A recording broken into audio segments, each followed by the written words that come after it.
Every Christmas, the billionaire waited alone until a single mom and her little girl knocked on his door. Snow drifts across the long driveway of a mansion perched above the Hudson Valley, its windows glowing faintly against the dark December sky. Inside, Ethan Cole sits by the grand piano, a glass of bourbon untouched in his hand, the faint echo of a Christmas record looping in the background. The house smells faintly of pine and dust, a tree half decorated in the corner, boxes of ornaments still sealed. Every year, it's the same. He decorates halfway, then stops, as if finishing it would mean moving on. The clock ticks past midnight. Outside, the world hums with families laughing, lights twinkling, the sound of joy carried through the snow. But here, silence reigns. Ethan adjusts his cufflinks out of habit, glances toward the mantel where a small gift box sits, wrapped in silver paper, untouched for 5 years. The tag still reads, "For Claire." His voice is barely a whisper. "Merry Christmas." The wind outside howls, rattling the tall windows, and for a moment he thinks he hears something else, a faint knock. He freezes. No one visits him, not on Christmas Eve. Another knock, louder this time, carried by the wind. He sets down his glass and crosses the marble floor, his steps echoing through the hollow house. When he opens the door, cold air rushes in, cutting through the warmth. Standing in the glow of the porch light is a woman in a worn red coat, snow tangled in her dark hair, holding the hand of a little girl whose pink hat is pulled too low over her eyes. "I'm sorry," the woman says, her voice shaking. "Our car broke down at the end of the road. I just needed to call for help." "We've been walking for nearly an hour." Ethan hesitates. He sees the child shivering, clutching a small stuffed rabbit against her chest. The woman adds quickly, "Please, we won't bother you long." Something in her eyes, fear, exhaustion, maybe pride, stops him from closing the door. He nods once and steps aside. "Come in." Warm air wraps around them as they enter, their breath still fogging in the air. The girl looks around wide-eyed, whispering, "Mom, it's like a castle." The woman smiles faintly, embarrassed. "Thank you, sir. I'll just use your phone and we'll wait outside for the tow truck." Ethan shakes his head. "You'll freeze before it gets here." He gestures toward the living room. "Sit by the fire." She hesitates, then nods. The child slips her mittens off and reaches toward the flickering light. Ethan kneels beside the hearth, tossing another log into the fire. The crackle fills the silence. "I'm Ethan," he says finally. "Sophie," she replies, brushing melting snow from her coat. "And this is Ella." The little girl smiles up at him, her cheeks pink. "Do you have cookies?" Ethan blinks then, for the first time in years, almost laughs. Maybe somewhere. Sophie starts to apologize, but he waves it off. In that small, flickering moment, something in the room shifts the air less hollow, the space less lonely. He looks again at the tree, half lit, and for the first time since Claire's accident, he imagines finishing it. Snow keeps falling outside, soft and relentless, while inside, the warmth of 3 strangers begins to thaw a heart that had forgotten how to feel. The fire crackled softly, filling the grand living room with a gentle warmth that seemed almost out of place inside Ethan Cole's mansion. Sophie sat on the edge of the couch, still wrapped in her red coat, while little Ella crouched by the hearth, fascinated by the dancing flames. Outside, the wind howled against the tall windows, but inside, the silence between them began to soften. Ethan watched them quietly, hands in his pockets, unsure what to do with the sudden company. It had been years since anyone other than staff had crossed that threshold. Sophie glanced at him, offering a polite smile that did not reach her eyes. "Thank you for letting us in," she said softly. "I know this is not exactly a normal thing to do on Christmas Eve." Ethan shrugged lightly. Neither is knocking on a stranger's door in a snowstorm.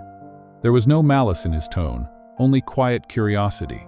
Sophie laughed under her breath, a small, nervous sound. Desperation makes people brave, I guess. She looked toward Ella, who was now placing her stuffed rabbit carefully on the rug as if it too needed to warm up. "We were on our way to my sister's house in White Plains. The heater gave out on the car, and then everything else followed." That road gets bad when it snows, Ethan said, moving to pour hot water into a kettle. You are lucky you made it this far. Lucky you left your lights on, she replied. We almost kept walking. He paused, glancing at the half-decorated tree. I was not expecting company. I can tell, Sophie murmured, smiling faintly at the boxes still stacked in the corner. When he brought her a cup of tea, she accepted it with both hands, nodding gratefully. The steam rose between them, filling the air with the scent of cinnamon. So, she said carefully, do you always spend Christmas alone in a house like this? Ethan hesitated. The question was simple, but it struck something deep. It is easier that way, he answered finally. Sophie tilted her head, studying him. Easier is not always better. He looked away, focusing on the snow outside. Maybe not. But it is quieter. Ella suddenly spoke up from the floor. Mom says quiet is nice, but lonely is heavy. Sophie's eyes widened slightly. Ella. It is okay, Ethan said with a faint smile. She is right. The little girl grinned, proud of herself. We can help. We sing carols really bad. Ethan chuckled before he could stop himself.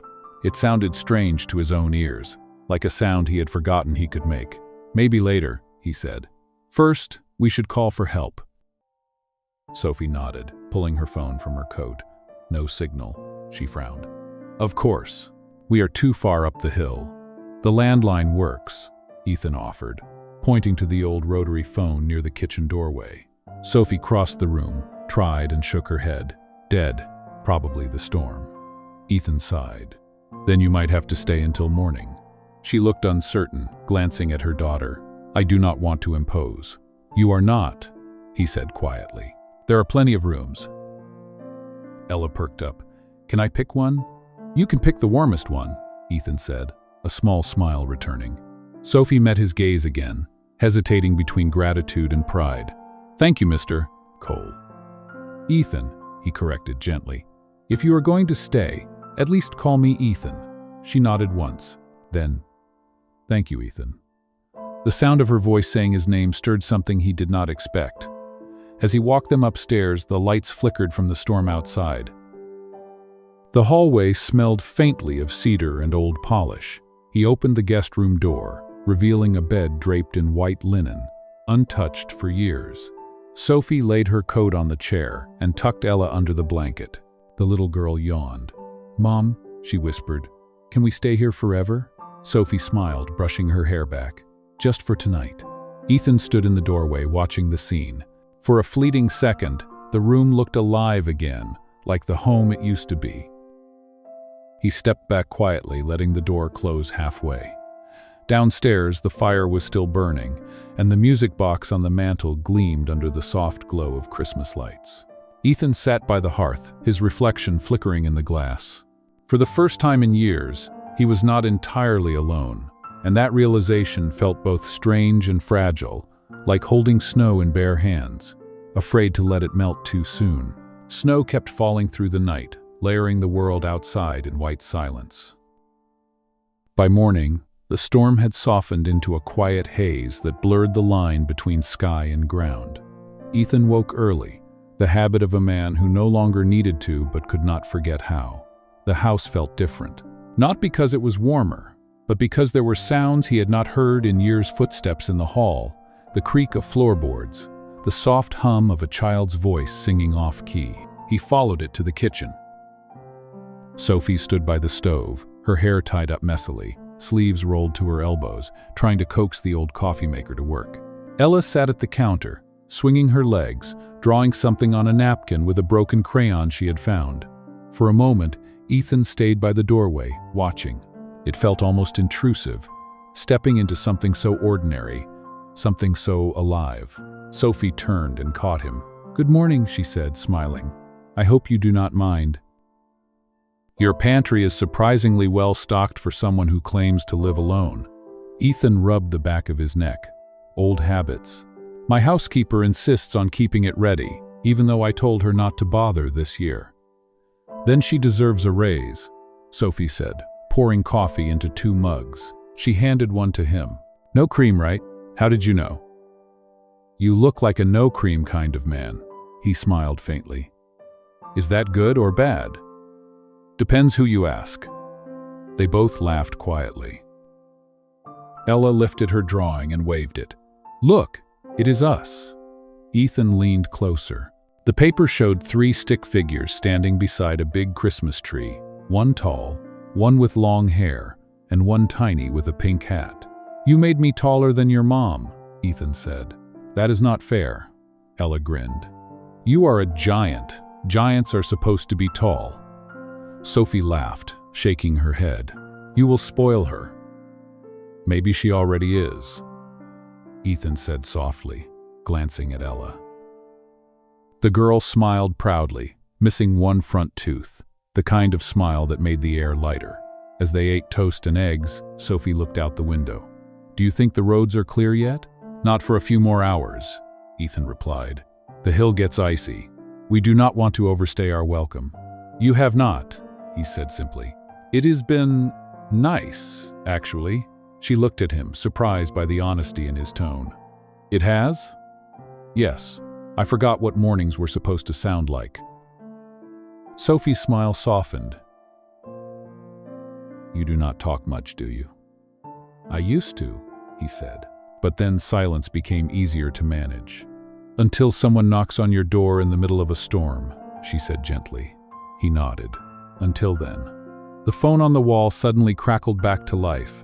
Sophie excused herself to call for a tow truck. While she spoke softly into the receiver, Ethan picked up Ella's drawing again. On the back, she had written with a shaky hand, Merry Christmas, Mr. Ethan. When Sophie returned, she said, They can tow the car, but not until tomorrow. The roads near the bridge are still closed. Then you are stuck with me one more day, Ethan said. Guess so, she replied with a playful shrug. The rest of the day unfolded quietly. Ella explored the mansion with wide eyes, amazed by every chandelier and hallway echo. She stopped by a grand piano in the living room and pressed one key, then another. It sounds sad, she said. Ethan looked up from his book. That piano has not been played since... He trailed off, but Sophie understood. Since she was here, she finished softly. He nodded. Sophie guided Ella's small hands to the keys. Then maybe it is time it sounded happy again. The girl giggled and began tapping random notes, filling the house with offbeat melody. Ethan watched them, mother and daughter bathed in morning light, and felt something shift deep inside, like the slow cracking of ice when spring starts to come. Later, as the sun set and the sky turned gold, Sophie found him outside stacking firewood. You did not have to do all that, she said. I like having a reason to, he replied. She hesitated before asking, Do you ever get tired of being alone here? Ethan paused, then looked at her. Every day. I just stopped admitting it. She nodded, understanding more than he expected. The cold bit at their faces, but it did not matter. In that quiet moment, with the snow melting around their boots and the scent of smoke rising behind them, something unspoken began to grow, a fragile warmth neither of them had planned for, but both desperately needed. That evening, the mansion glowed with the soft flicker of firelight and the faint reflection of snow outside. The storm had ended, leaving a world of calm white stillness, and the house no longer felt like a museum of silence. Sophie was in the kitchen, helping Ella frost a small batch of cookies with whatever ingredients she could find. The smell of vanilla and cinnamon drifted through the hallways. Ethan stood by the window, watching the lights in the valley below. It had been years since Christmas had smelled like anything other than old dust and forgotten memories. He turned as Sophie called out, You are going to want to see this. In the dining room, Ella stood on a chair, stretching as she hung a paper snowflake she had cut herself on one of the bare branches of the Christmas tree. It was too empty, she said proudly. Now it looks like Christmas. Ethan smiled. It does. He reached into a box that had sat unopened for 5 years and pulled out an ornament, a simple silver globe engraved with the name Claire. His thumb brushed over it, and for a moment he froze. Sophie noticed, but said nothing. Instead, she quietly handed Ella another paper snowflake to hang. When the little girl ran off to the kitchen, Sophie approached Ethan. "Was she your wife?" she asked softly. Ethan nodded, eyes fixed on the ornament. "She loved Christmas. Every year she would make me decorate early, play carols too loud, burn cookies. Then one night she was driving back from the store and his voice trailed off. Sophie placed a hand on his arm, gentle but grounding. "You do not have to finish." "It was snowing that night," he continued anyway. "The same as now. I told her to wait until morning. She never made it home."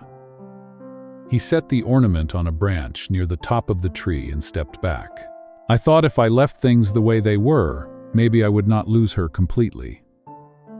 "But you already did," Sophie said, her tone kind, not cruel. "You just stopped letting yourself live too." Ethan let out a shaky breath. "Maybe I did." He turned to her, meeting her gaze. "Do you believe people get second chances?" "I think sometimes they show up at your door when you least expect it," she said with a soft smile. From the kitchen came a small crash and Ella's voice, "I did not mean to drop it." Sophie laughed, the sound bright and real. "Excuse me before she turns your kitchen into a disaster zone." When she left, Ethan stood for a moment longer, staring at the tree now glowing with both old and new ornaments. The sight filled him with something he had not felt in a very long time, peace and a hint of hope. Later that night, after Ella had fallen asleep, Sophie joined him in the living room. The fire had burned low, and the music box on the mantel played a slow, nostalgic tune. "You kept that?" she asked, nodding toward it. "It was hers," Ethan said. "She loved that melody. I could not bring myself to wind it again until tonight." "What changed?" "Maybe the sound of laughter in the house," he said. "Maybe I just missed it more than I wanted to admit." Sophie looked around the room, taking in the soft glow of the lights, the quiet hum of warmth. "It is beautiful here, Ethan, but it feels like it has been waiting for something." "Or someone," he murmured.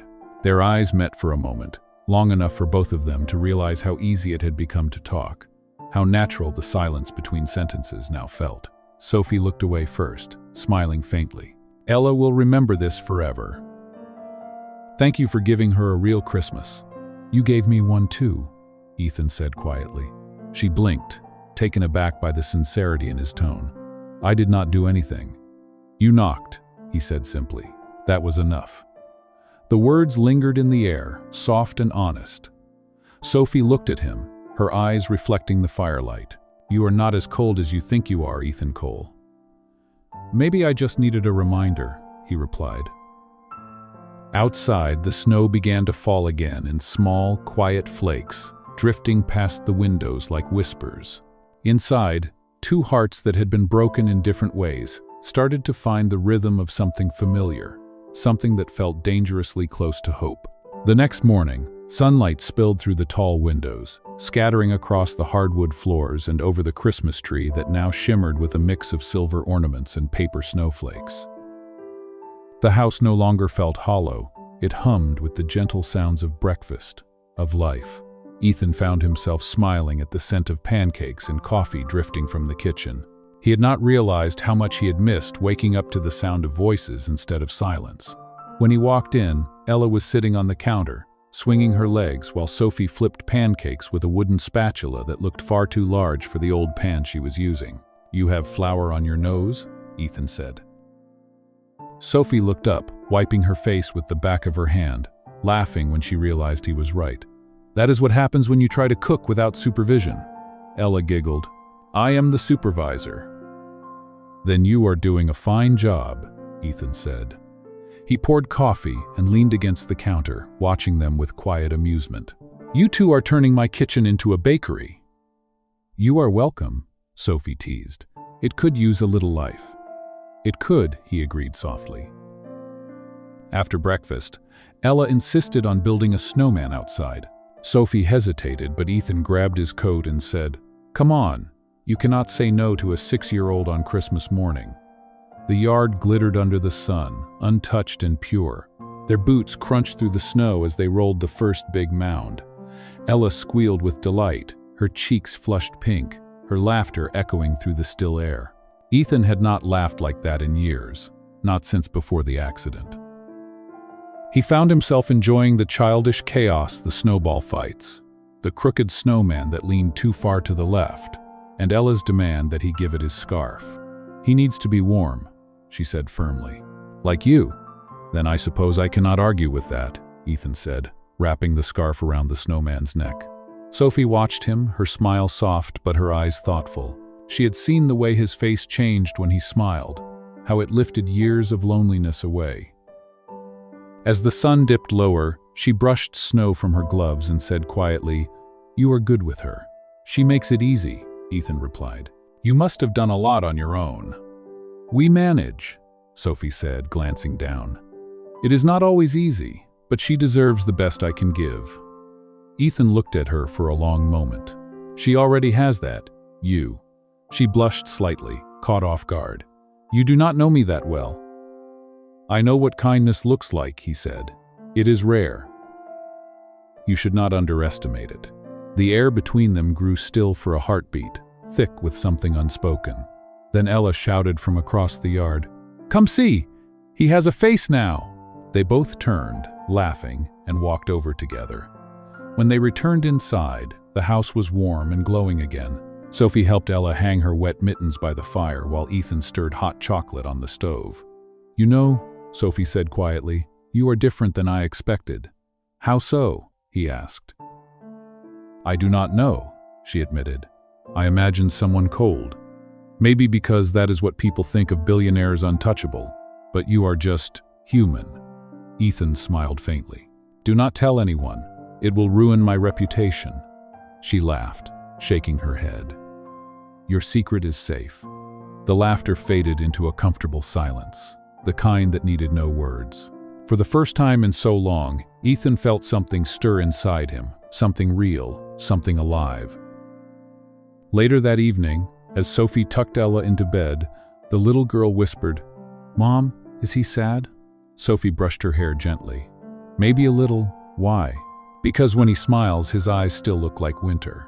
Sophie looked toward the doorway, where Ethan stood, half hidden in the dim light. She met his gaze and smiled softly. "Then maybe we can help him see spring again." That night, as snow fell once more outside, Ethan sat by the fire long after they had gone to bed. The music box still played softly on the mantel, its tune no longer a reminder of what he had lost, but of what might still be found. For the first time in 5 years, he let it play until the very end. The following morning arrived quietly, the world outside blanketed in a soft silver light.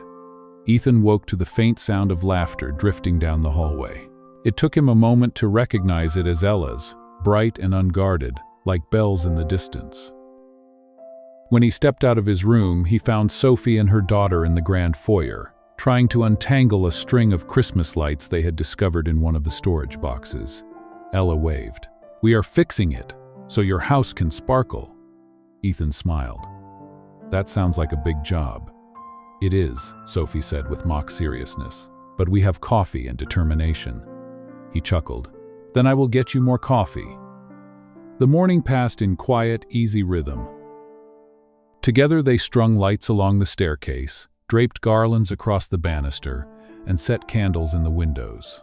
For years, those decorations had stayed boxed away, untouched because he could not bear to see them without Claire. But now, as he watched Sophie hum softly while Ella clapped in time, he felt something inside him loosen, like ice breaking after a long winter. Around noon, the doorbell rang. Ethan frowned, surprised. He opened the door to find a man in a thick coat holding a clipboard. "Tow truck," the man said. "Roads finally cleared. We got to the vehicle." Sophie stepped forward. "That is great, thank you." The man nodded and handed her a receipt before trudging back through the snow. Ethan looked at her, unsure why the words felt heavier than they should. "So," he said quietly, "you will be leaving soon." Sophie nodded. "They can bring the car back this afternoon. We will be out of your hair." For a long moment, neither of them spoke. The warmth from the fire flickered between them, a fragile reminder of everything that had changed in only 2 days.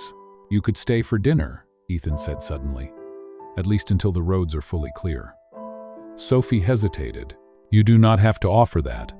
I know, he said, but I want to. She studied him for a second, her eyes soft. All right, dinner then. Ella clapped her hands. We can make cookies again. Sophie laughed. One batch only. The day slipped by like a dream. They cooked together, filled the kitchen with the smell of roasted herbs and baked apples. Sophie teased him for not knowing how to chop vegetables properly. He pretended to be offended, but secretly loved the sound of her laughter filling his house. As evening came, they sat down at the long dining table that had been empty for so many years.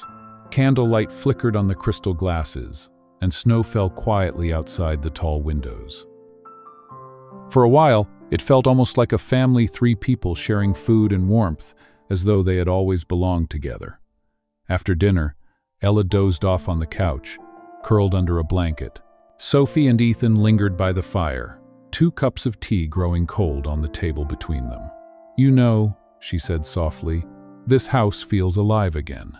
Ethan nodded. So do I. Claire would have wanted that, she said. He looked at her sharply, surprised she used his wife's name. You read the dedication on that ornament, she said, answering the question in his eyes. She must have been someone special. She was, Ethan said quietly. She made everything brighter. And now? Now, he said after a pause, someone else has started to do that again. Sophie's breath caught. Ethan. He shook his head gently. You do not have to say anything. I just wanted you to know. She looked down, tracing the rim of her teacup. You have a big heart, even if you hide it well. He smiled faintly. You helped me remember where I left it. Outside, the wind picked up, sending flakes swirling against the glass. Sophie reached out, her fingers brushing his hand lightly before pulling away. It has been a long time since someone made me feel safe, she said quietly. And that means more than you know.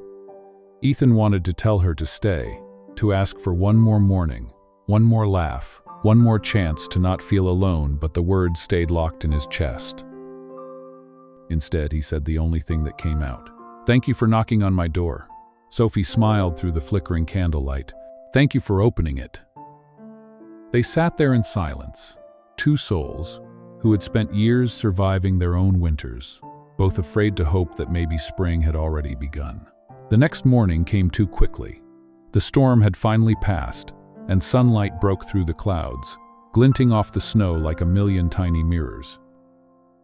The tow truck returned just after breakfast, and Ethan watched from the porch as Sophie signed the papers and thanked the driver. Ella ran circles around them, chasing her own shadow on the snow. It should have felt like a normal goodbye, simple and polite. But it did not. There was a weight in the air, something that made every breath feel slower, heavier. When Sophie turned to him, her smile was gentle but tired. The car is ready, she said. I guess it is time. Ethan nodded, his throat tightening. I will walk you out. Inside the car, Ella was humming softly to her stuffed rabbit, unaware of the ache that hung between the adults. Sophie looked at him, searching for words. Thank you for everything, Ethan. For the roof, the warmth, and the kindness. You do not owe me anything, he said quietly. You gave this house life again. She exhaled, her breath visible in the cold air. Maybe one day you will come visit. We are not far. Just a small town west of here. Maybe I will, he said, though the way his voice broke made it sound like a promise he was afraid to keep. She reached for his hand. You are a good man. Do not let the past convince you otherwise. He tried to smile, but it faltered halfway. Drive safe. Sophie nodded and got into the car. As the engine started, Ella rolled down the window and shouted, Bye, Mr. Ethan, Merry Christmas! He waved back, his heart aching in a way he could not describe. The car disappeared down the long winding driveway, leaving behind nothing but tire tracks in the snow. Ethan stood there long after they were gone, the wind brushing against his coat, the silence swallowing everything again. When he finally went back inside, the house felt different, not empty, but echoing with memories that were suddenly too loud. The tree still glowed, the paper snowflakes still hung, and the faint smell of cinnamon lingered. On the table, beside the cooling teapot, was a folded piece of paper. His name was written across it in Sophie's neat handwriting. He hesitated before opening it. Inside was a simple note. "Thank you for reminding me that good people still exist. Merry Christmas, Sophie and Ella." Beneath the words, in a child's scrawl, Ella had drawn another picture, 3 stick figures again, standing under falling snow, all smiling. For the first time in years, Ethan felt tears sting his eyes. He sat down by the fire, holding the drawing like it was something fragile, something sacred. Hours passed, the daylight fading into dusk. He told himself they would reach home safely, that life would continue, that this was how it was supposed to be. But the silence crept in again, the kind that pressed on his chest until he could hardly breathe. Later that night, he poured a glass of wine and sat by the window, staring at the driveway that stretched out into darkness. Snow began to fall again, gentle and unhurried. He whispered into the quiet. "You did it again, Claire. You found a way to remind me what love feels like." The music box still sat on the mantel. He wound it slowly, letting the soft melody fill the room. It did not sound lonely anymore. It sounded like a memory still alive. And yet, deep inside, he could not shake the feeling that something unfinished lingered like a door left half open, waiting for someone to walk through again. The next morning, he made coffee and stared at the folded note once more. On impulse, he grabbed his coat, keys, and scarf. The house watched him in silence as he closed the door behind him. For the first time in 5 years, Ethan Cole was not running from the past, he was driving toward the future. Ethan drove for hours, the road stretching endlessly through the quiet hills. The world outside was still painted in white, the sky pale and low as if it too held its breath. He did not know exactly why he was driving, only that the empty house had become unbearable. The note on the table had followed him in his thoughts all night, every word echoing until it no longer sounded like goodbye but like a beginning he had almost missed. By the time he reached the small town Sophie had mentioned, dusk had begun to fall. Strings of Christmas lights hung across the streets, glowing softly in the fading light. Children ran through the snow, their laughter carrying over the sound of distant bells. He parked near a small bakery that smelled like cinnamon and coffee. Inside, through the frosted glass, he saw Sophie behind the counter, wiping down tables while Ella stacked boxes of cookies beside her. For a moment, he just stood there on the sidewalk, watching them, afraid to interrupt the peace he had stumbled upon. Sophie looked up, and when she saw him through the window, her hands froze. Surprise flickered across her face, then something warmer. She stepped outside, pulling her coat around her. "Ethan," she said. Her voice caught somewhere between shock and disbelief. "What are you doing here?" He hesitated before answering. "You left something behind." She frowned slightly. "I do not think we did." He reached into his coat pocket and pulled out the small silver ornament with Claire's name engraved on it. "This was never just hers," he said quietly. "It belonged to what she believed in: love, hope, family. And I think maybe she would want someone else to have it now." Sophie looked at the ornament, her eyes shining. "Ethan, I cannot take that." "You already have," he said softly. "You and Ella gave me something back I thought I had lost forever. This is just me giving a piece of it forward." For a long moment, neither of them spoke. Snowflakes began to fall again, catching in her hair and on his coat. "You drove all this way just to tell me that?" she asked finally. "No," he admitted. "I drove all this way because the house felt too quiet without your voices in it." Sophie laughed softly, shaking her head. "You really do not like silence, do you?" "Not anymore," he said. Ella ran out just then, her boots squeaking on the snow. "Mr. Ethan," she squealed, throwing her arms around his legs. "You found us." He knelt down, smiling. "I did. You left me no choice after that drawing you made." She giggled. "Mom said you would not come." "Well," he said, glancing up at Sophie, "moms are not always right." Sophie's cheeks flushed in the cold. "We were just about to close up. Do you want to come in? We made extra cookies."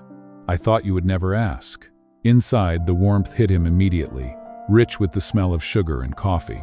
The bakery was small but alive, pictures on the walls, hand-drawn signs from Ella, a bell that chimed softly whenever the door opened. It felt like home in a way his mansion never had. They sat together at a corner table, laughing about little things.